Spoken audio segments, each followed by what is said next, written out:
지금 코로나 때문에 어려운 시기를 지나고 있습니다. 코로나는 바이러스라는 육체적인 질병이지만 우리 몸에 병을 일으키기도 하지만 정신건강. 이탈리아 연구에 따르면 코로나를 앓은 사람의 한 달 이후에 정신 상태를 보니까 약 42%가 불안감을 호소했고요. 코로나 다 낫고 나서도 불안감이 지속됐고 31%는 우울 증세가 있었습니다. 그리고 28%는 PTSD라 그러죠. 외상 후 스트레스 장애, 그 병을 겪고 있었습니다. 한국에서도 보면 코로나 때문에 최근 6개월 동안의 우울 상담 건수가 작년 1년 동안의 상담 건수보다 훨씬 더 많은 것을 보고가고 있습니다. 코로나는 우리를 지금 불안하게 하고 우울하게 하고 또 두려움으로 내몰고 있습니다. 정신적으로 굉장히 어려운 시대를 우리가 살고 있죠. 믿는 자는 두려워할 수가 없고 두려워하면 안 된다, 그렇게 우리가 얘기는 하지만 믿는 우리 역시 두려움에서 자유로울 수가 없습니다. 두려움과 불안은 우리 영혼을 서서히 병들게 하고 있고 우리 영혼은 그 두려움 속에서 서서히 지쳐가고 있습니다. 이게 2020년 8월 마지막 주를 보내고 있는 현대인들의 정신 상태죠. 이 두려움 속에서, 이 불안 속에서 우리는 치명적인 실수를 하게 되고 그 실수를 곰씹으면서 극한 좌절감과 고통 가운데 어떻게 하면 여기서 벗어날 수 있을지 고민하고 여러 가지를 시도해 보지만 우리의 심령을 짓누르는 두려움을 이길 수가 없습니다. 세상은 이런 정신병리에 대해서 이런저런 대책을, 지침을 우리에게 주지만 그 어떤 것도 근본적인 해결책이 안 되죠. 왜냐하면 그 세상의 해결책에는 우리의 위로가 되시는 하나님 팩터가 없기 때문입니다. 우리의 위로자 되시고 우리의 소망이 되어주신 하나님, 하나님이 없는 그 해결책, 그것은 마치 암 환자에게, 통증 환자에게 그냥 진통제 주고 순간에 진통만 넘기는 그런 미봉책에 불과한 것입니다. 근본적인 해결책이 될 수 없는 거죠. 그래서 어거스틴은 하나님을 떠나 있을 때 자신의 삶을 그렇게 고백했습니다. 나는 어디서나 항상 두려웠나이다. 하나님을 떠난 인간이 가지고 있는 근원적, 본질적인 두려움을 고백했던 것이죠. 이 어거스틴의 고백은 우리가 참된 안식, 참된 평안, 참된 기쁨이, 참된 마음의 안식이 어디서 오는지를 우리에게 명확하게 보여주고 있습니다. 오늘 본문에 보시면 두려움 가운데 치명적인 실수를 한 사람이 나오죠. 그 이름은 믿음의 조상 아브라함이었습니다.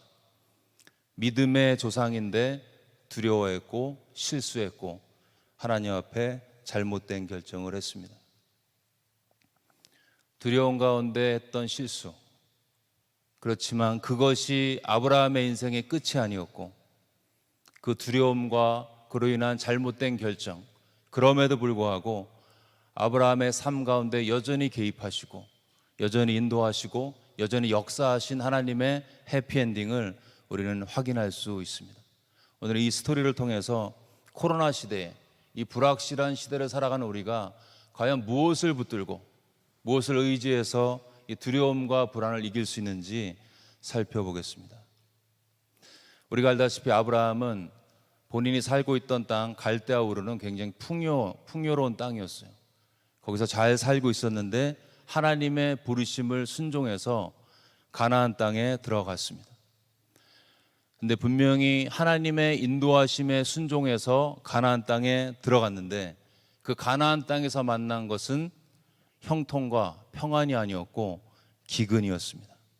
그가 있었던 네게브 지역은 기근이 들면 살기 힘든 그런 곳이었습니다. 그래서 아브라함은 기근을 피해서 살고 있던 가나안을 떠나서 애굽으로 내려가는 결정을 합니다. 여러분, 하나님의 인도하심을 쫓아서 약속의 땅에 들어갔는데 그 약속의 땅에서 맞닥뜨린 현실이 형통이 아닌 기근이었습니다. 이게 잘 이해가 안 되죠. 하나님께 순종하고 믿음으로 반응해서 살았는데 인도하심을 받아 순종했으면 일이 잘 풀려야 되는 것입니다. 형통해야 되는 거죠. 필요한 것이 공급되어야 합니다. 근데 놀랍게도 아브라함이 만난 것은 형통도, 일이 잘 될 것 같은 조짐도, 약속된 하나님의 그 창대케 하시는 축복도 아닌 생존의 위협이었습니다. 이것이 우리 믿는 사람의 딜레마인 것입니다. 말씀 순종하여 왔는데 마주친 현실이 기근인 것이죠. 이스라엘의 출애굽을 해서 할렐루야 하면서 나왔는데 그들을 인도한 곳은 광야였습니다. 성령에 이끌린 예수님께서 인도하여 가신 곳은 광야의 시험 장소였습니다.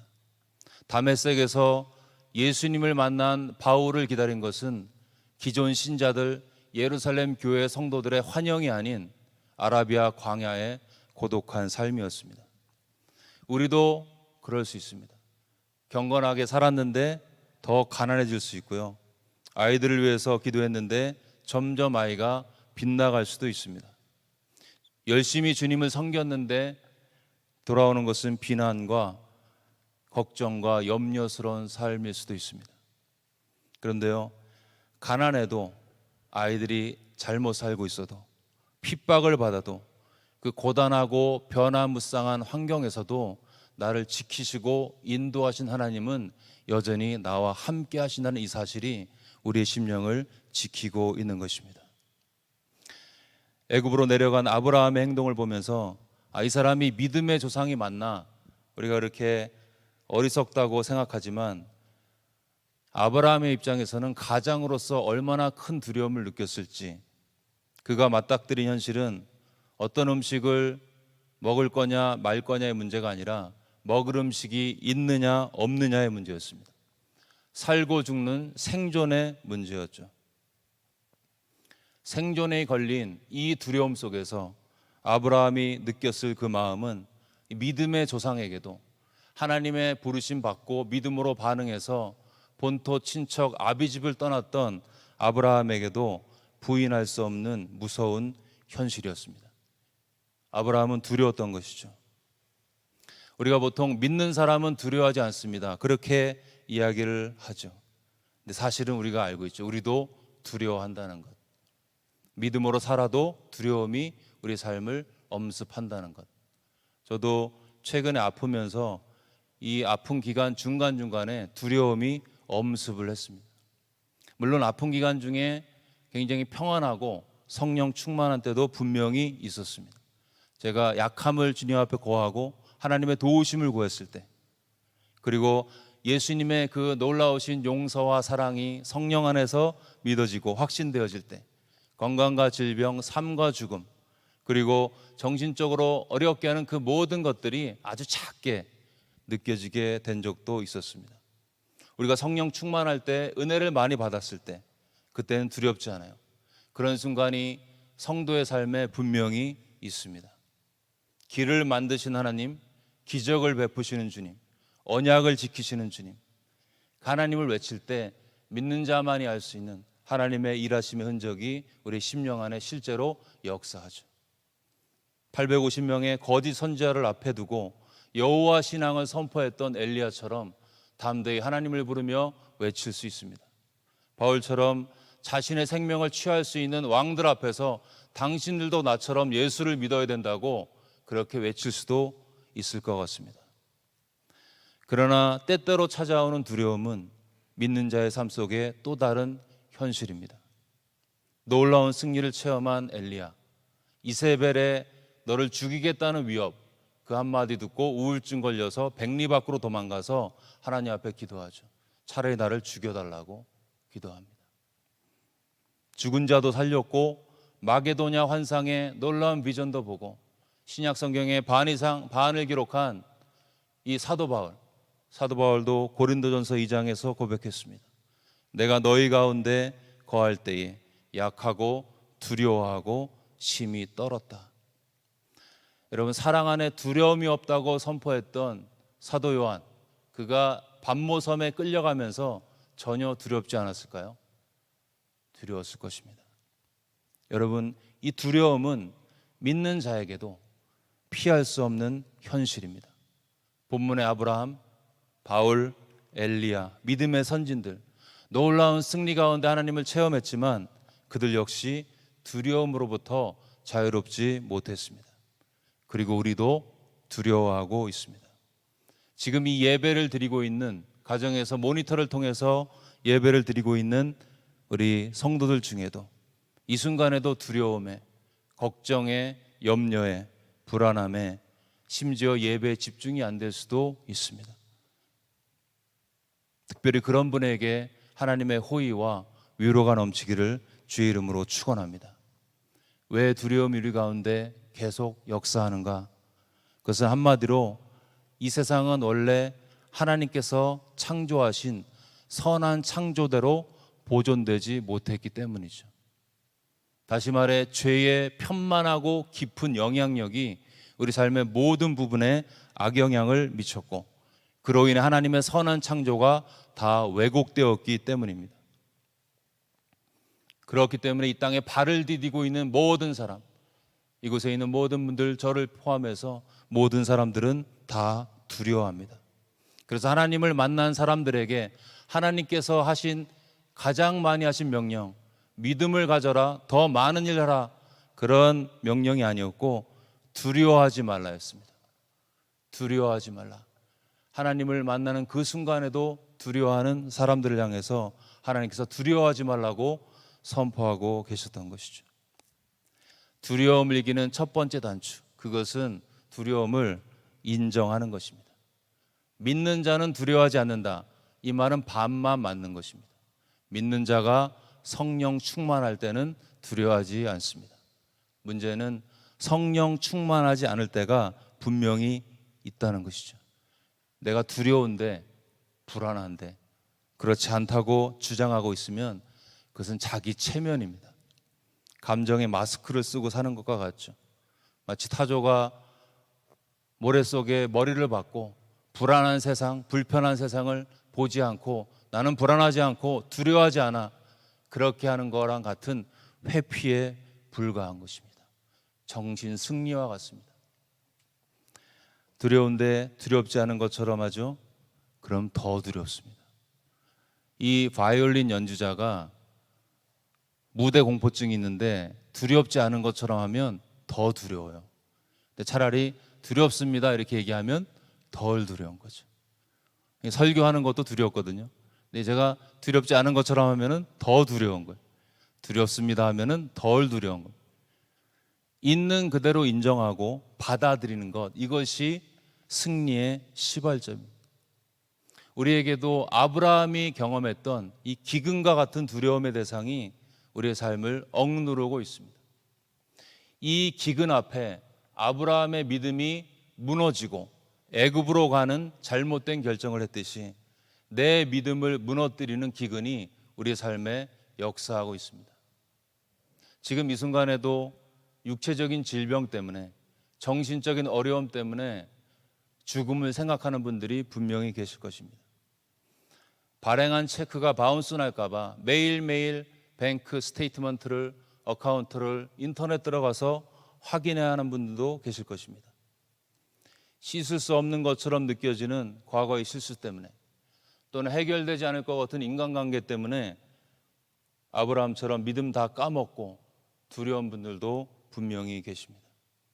아브라함이 느꼈을 기근에 대한 두려움, 생존에 대한 두려움은 이 코로나 시대를 사는 우리가 느끼는 생존의 두려움과 크게 다르지 않습니다. 근데 문제는 이 두려움이라는 감정이 감정으로만 끝나지 않는다는 것이죠. 사람이 두려움에 사로잡히죠. 두려움이라는 커다란 파도가 내 심령을 지배하기 시작하면 그때부터 그 사람의 생각이 왜곡되기를 시작합니다. 감정이 생각을 지배하고요. 그 생각이 잘못된 판단을 만들고 잘못된 판단을 하고 잘못된 결정을 하고 잘못된 행동을 하게 되죠. 이것이 아브라함에게 일어났던 현상.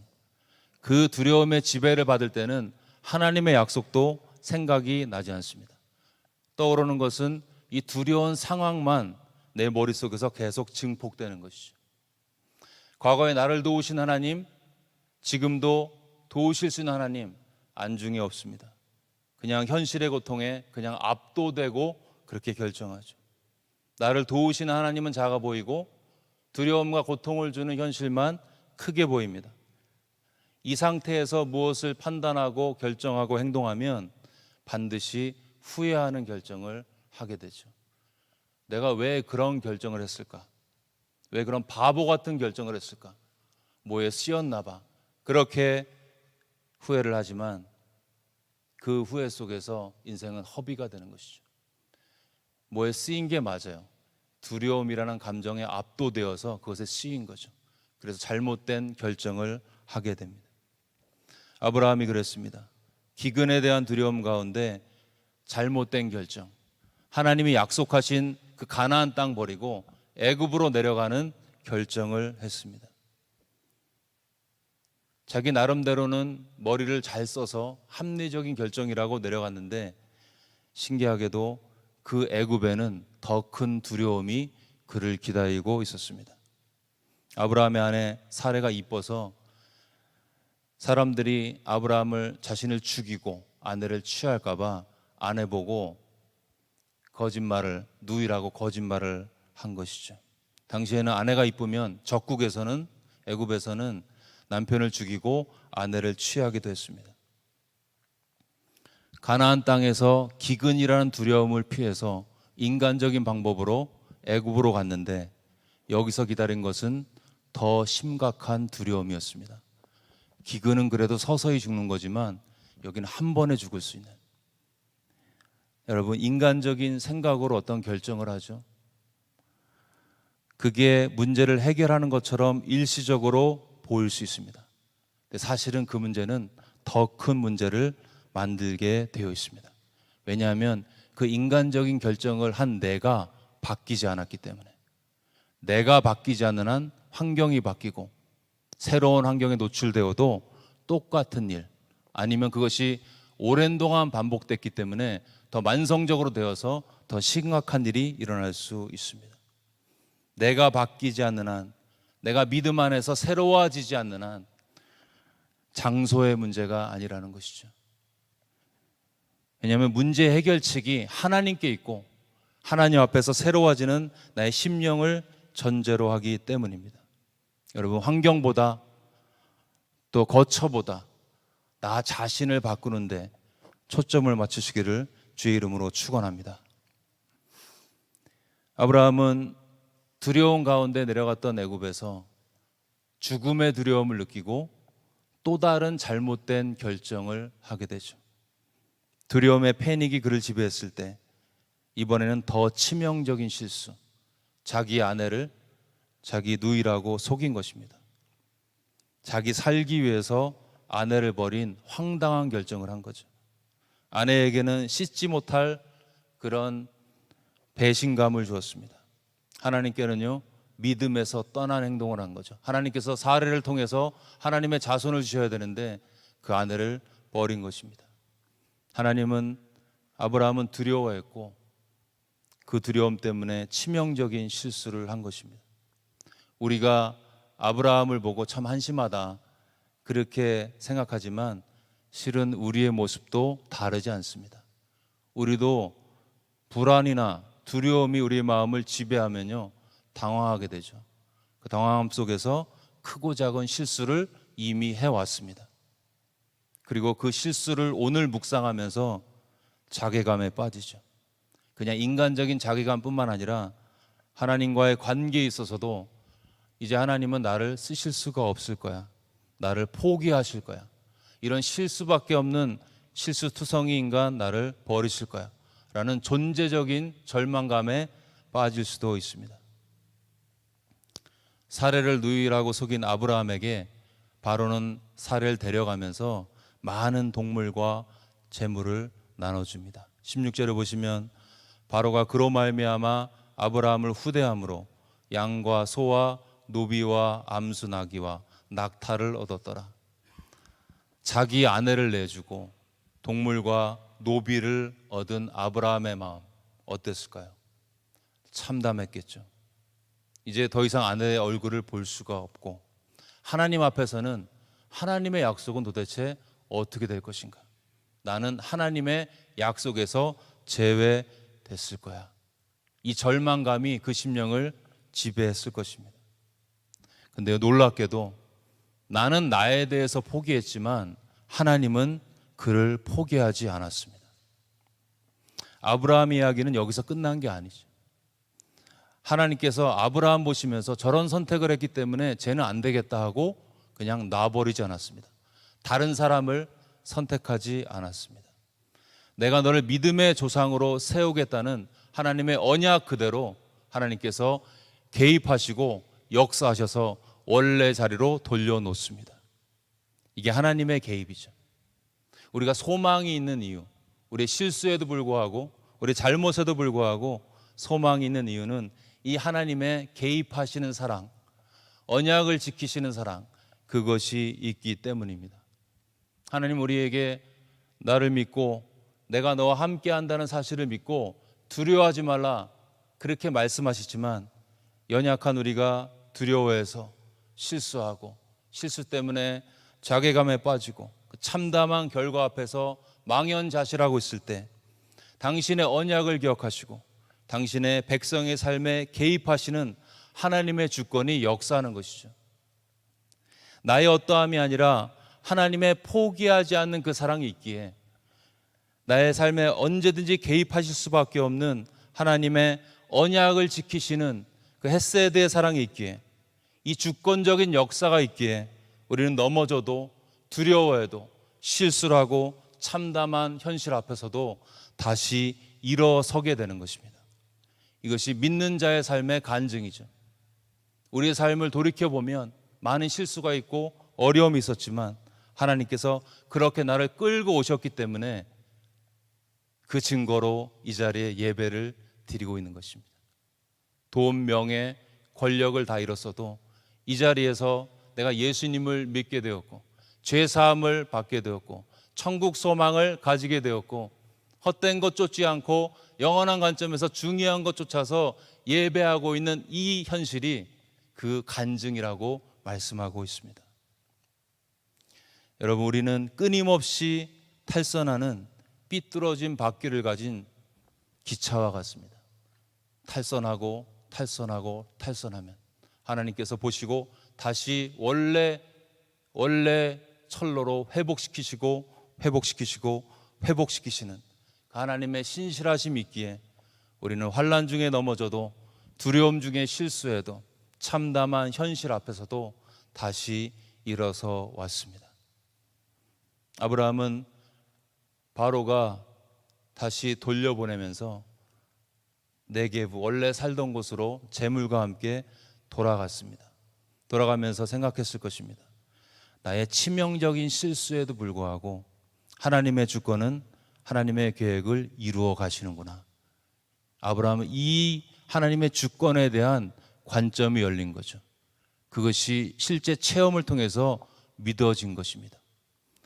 그의 눈이 하나님의 주권에 대한 눈이 열렸을 때, 그랬을 때 기근이 주는 두려움, 죽음에 대한 두려움, 사람에 대한 두려움, 이런 것들로부터 그는 서서히 극복이 되었을 것입니다. 어디까지 되었냐면 창세기 22장에 모리아 제단에서 아들 이삭을 내어주는 두려움을 이길 정도까지 그는 자라갔습니다. 모리아 제단에서 아들을 드리라는 명령에 순종한 아브라함은 이미 본문 말씀에서 애굽에서 하나님의 주권을 체험한 상태였습니다. 나 한 사람을 위해서 애굽에 재앙을 내리시는구나. 이 하나님이 살아계시면 당신의 언약을 이런 식으로 이뤄가시면 내가 만에 하나 이삭을 죽이는 그런 제물을 드린다 할지라도 하나님께서 믿음의 자녀인 이삭 반드시 살릴 거야 라는 믿음이 그에게 있었기 때문에 그는 3일 길을 걸어가서 모리아 제단에서 드리려고 했던 것입니다. 하나님의 주권에 대한 믿음의 눈이 열렸을 때 그의 믿음은 자라갔고 그 자라감 속에서 그는 두려움을 이길 수 있었습니다. 여러분, 하나님의 주권을 우리가 이야기하지만 하나님의 주권은 우리의 실수를 커버하는 요술방망이가 아니죠. 일을 이루신 하나님, 일을 성취하신 하나님, 실수에도 불구하고 나를 지금까지 인도하신 하나님, 그 하나님이 체험되어지고 믿어지고 묵상되어지면 그 사람의 심령 속에 어떤 현상이 벌어지냐면 그 하나님이 너무나 좋아지게 되는 거죠. 하나님을 기뻐하게 되는 것입니다. 나같이 실수 덩어리인 못난 인간을 이렇게 인도하시고 사랑하시고 끝까지 붙드시는 하나님의 사랑이 주권의 관점에서 열리기 시작하면 하나님을 사랑하게 되고 기뻐하게 되죠. 그 관계 속에서 그 사람은 변화가 일어나게 되어 있습니다. 하나님의 주권에 대한 관점이 우리를 변화시키는 것이죠. 아브라함은 자신의 믿음이 커서가 아니라 내가 믿는 하나님의 주권적인 개입을 체험했기에 그는 죽음을 이기는, 죽음을 극복해 하시는 하나님의 신앙 안에서 더 이상 두려워하지 않았던 것입니다. 믿음의 주요 온전케 하시는 예수를 바라보자. 여러분, 나의 믿음이 나의 어떤 생각에 있다면 우리는 두려움에서 한 발자국도 벗어날 수 없습니다. 우리는 어려움을 당할 때 그렇게 생각하죠. 이 문제만 해결되면 괜찮을 거야. 코로나만 해결되면은 유토피아가 열릴 거야. 그렇지 않습니다, 여러분. 제2, 제3의 바이러스 얼마든지 또 올 수 있습니다. 여러분, 문제 해결의 키는 두려움의 원인 제거에 있지 않습니다. 두려움의 한복판에서 내가 누구를 바라볼 것이냐, 두려움의 한복판에서 나의 과거를 돌아보면서 나의 삶에 주권적으로 임재하신 하나님을 바라볼 것이냐, 성경의 기록을 통해서 말씀하시고 성취하시고 말씀하시고 성취하신 하나님의 주권에 대한 관점을 바라볼 것이냐, 아니면 문제 자체를 계속 묵상하고 있을 것이냐. 이것이 두려움의 해결의 키인 것이죠. 하나님께서 어떻게 나의 삶에 개입하셨고 인도하셨고 인도하고 계신지, 그것에 대해서 우리의 마음이 들여지고 초점이 맞춰지고 믿음의 결단이 거기에 있다면 그 사람 그 믿음 안에서 두려움과 불안으로부터 승리할 수 있는 것입니다. 영적인 내공이 쌓이는 거죠.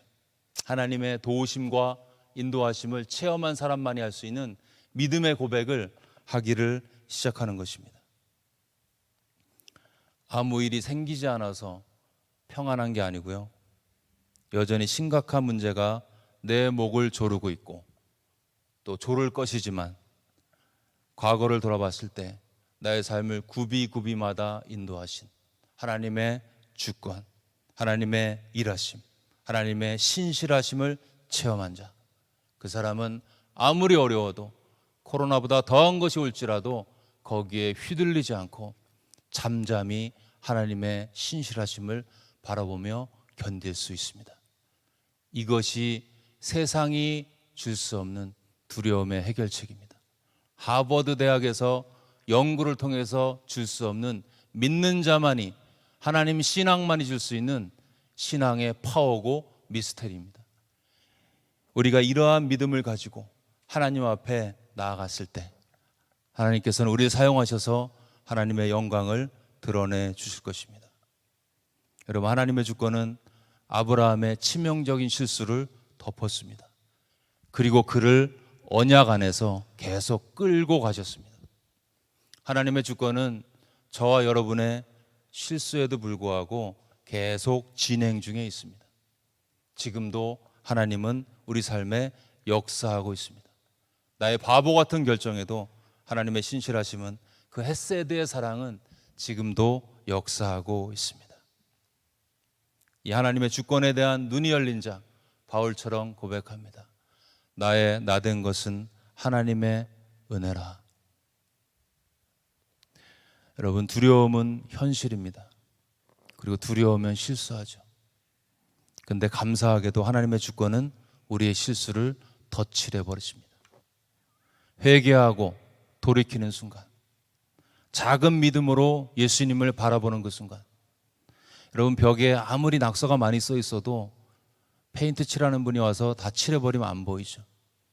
내가 실수하고 넘어지고 잘못해도 회개하고 돌이키는 그 순간 주님이 그런 식으로 개입하셔서 다시 시작해보자고 원상태로 돌이키시고 용기 주시고 회복시키시는 그 하나님의 주권적인 사랑, 헤세드의 사랑, 언약을 지키시는 사랑이 우리 가운데 있기에 우리는 이 두려움 중에도 세상처럼 두려움에 매몰되지 아니하고 휩쓸리지 아니하고 잠잠히 주님을 바라보며 전진해 나갈 수 있습니다.